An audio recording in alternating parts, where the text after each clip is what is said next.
नमस्कार शेतकरी मित्रांनो, आज आपण जाणून घेणार आहोत मागील आठवड्यात कांदा बाजारात काय घडलं आणि 13 जुलै ते 18 जुलै या चालू आठवड्यात कांद्याचे भाव कसे राहू शकतात। सुरुवात करूया मागील आठवड्यापासून।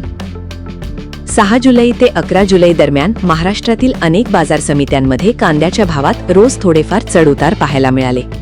काही बाजारात आवक वाढल्यामुळे भावावर दबाव आला, तर काही ठिकाणी चांगल्या दर्जाच्या कांद्याला अपेक्षेपेक्षा जास्त दर मिळाले।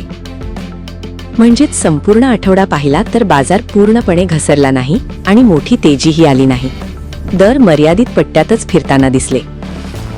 आता बोलूया चालू आठवड्याबद्दल। 13 जुलैपासून 18 जुलैपर्यंत बाजारात फार मोठा बदल होण्याची शक्यता सध्या दिसत नाही। जर बाजारात कांद्याची आवक नियंत्रणात राहिली तर चांगल्या प्रतीच्या कांद्याला सध्याच्या तुलनेत थोडी सुधारणा मिळू शकते। मात्र अचानक मोठ्या प्रमाणात कांदा बाजारात आला तर काही बाजार समित्यांमध्ये 50 ते 150 रुपयांपर्यंत प्रति क्विंटल घसरण ही पाहायला मिळू शकते। दुसरीकडे दर्जेदार आणि व्यवस्थित साठवलेला कांदा अजूनही व्यापाऱ्यांच्या पसंतीचा आहे, त्यामुळे अशा कांद्याला चांगला प्रतिसाद मिळण्याची शक्यता आहे।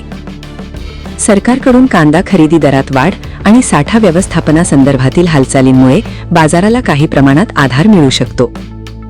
सध्या शेतकऱ्यांनी घाईघाईने माल विकण्याऐवजी आपल्या जवळच्या बाजार समितीतील रोजचा लिलाव, आवक आणि दर्जानुसार मिळणारे भाव यावर लक्ष ठेवणं महत्त्वाचं आहे।